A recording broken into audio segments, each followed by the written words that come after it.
नमस्कार, आप देख रहे हैं हिमाचल न्यूज। आइए जानते हैं आज के प्रमुख समाचार और दिन भर की बड़ी सुर्खियां। मक्की बिजाई से पहले हिमाचल प्रदेश में खाद्य संकट, फक्कों के गोदामों में नहीं पहुंचे खेत।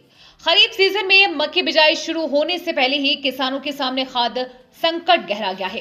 प्रदेश भर के फक्को गोदामों में मक्की बिजाई के दौरान बड़े स्तर पर इस्तेमाल होने वाले 12-32-16 खाद की खेप अब तक नहीं पहुंच पाई है।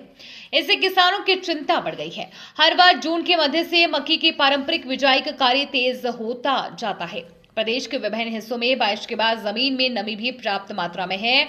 फसल बिजाई के दौरान खेतों में सबसे अधिक 12-32-16 खाद का प्रयोग किया जाता है, लेकिन इस बार अधिकांश खाद गोदाम खाली पड़े हैं। किसान कई दिनों से गोदामों के चक्कर काट रहे हैं, लेकिन उन्हें खाद उपलब्ध नहीं हो पा रही है।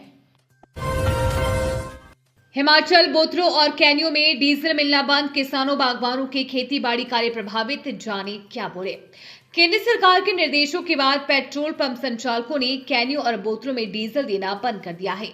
इसके कारण जिले में किसानों बागवानों को परेशानियों का सामना करना पड़ रहा है।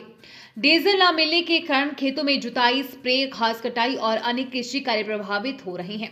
किसानों बागवानों का कहना है कि पेट्रोल पंपों पर डीजल न मिलने के कारण खेतीबाड़ी के काम प्रभावित हो गए हैं। जिला भर में खेतों और बगीचों में कई तरह के काम चल रहे हैं। ज्यादातर काम कृषि उपकरणों से होते हैं। स्प्रे करना, घास की कटाई, खरीफ सीजन में लगने वाली फसलों के लिए खेतों को तैयार करने में मशीनों का इस्तेमाल होता है। इसके लिए पावर टिलर, स्प्रे मशीन, घास काटने और ग्रेडिंग, पैकेजिंग आदि कृषि उपकरणों की जरूरत पड़ती है और इनके लिए डीजल की आवश्यकता रहती है। नगर निकाय अध्यक्ष, उपाध्यक्ष चुनाव, सीजीआई ने हिमाचल हाईकोर्ट के आदेश पर लगाई रोक, विधायकों के वोटिंग अधिकार बहाल। हिमाचल प्रदेश सरकार को नगर निकायों के अध्यक्ष और उपाध्यक्ष चुनाव से पहले बड़ी राहत मिली है।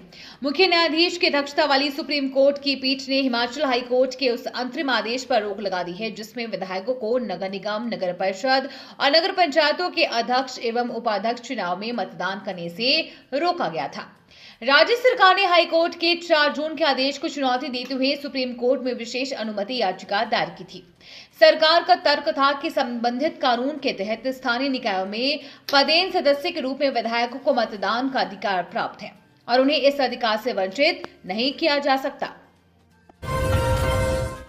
चंबा में पत्नी व बच्चों के सामने रावी नदी में डूब गया व्यक्ति, परिवार के साथ घूमने निकला था अमित और हो गया हादसा।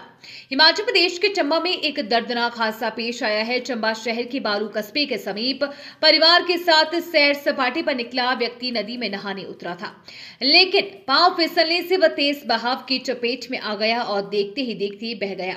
पत्नी और बच्चों की आंखों के सामने हुए इस हादसे ने पूरे परिवार को गहरे सदमे में डाल दिया। मृतक की पहचान अमित कुमार पुत्र दलीप कुमार निवासी मोहल्ला पक्का टाला चंबा के रूप में हुई है।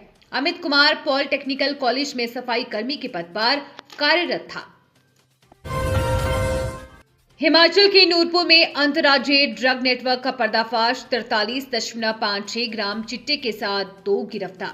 हिमाचल प्रदेश के कांगड़ा जिले में कंडवाल चेक पोस्ट पर ट्रैकिंग के दौरान 2 लोगों से 43.56 ग्राम हेरोइन बरामद होने के साथ ही एक अंतर्राज्यीय ड्रग तस्करी नेटवर्क का पर्दाफाश हुआ। खुफिया जानकारी मिलने पर सेंट्रल इंटेलिजेंस टीम ने अंतर्राज्यीय चेक पोस्ट पर एक स्विफ्ट कार को रोका और उसकी तलाशी ली।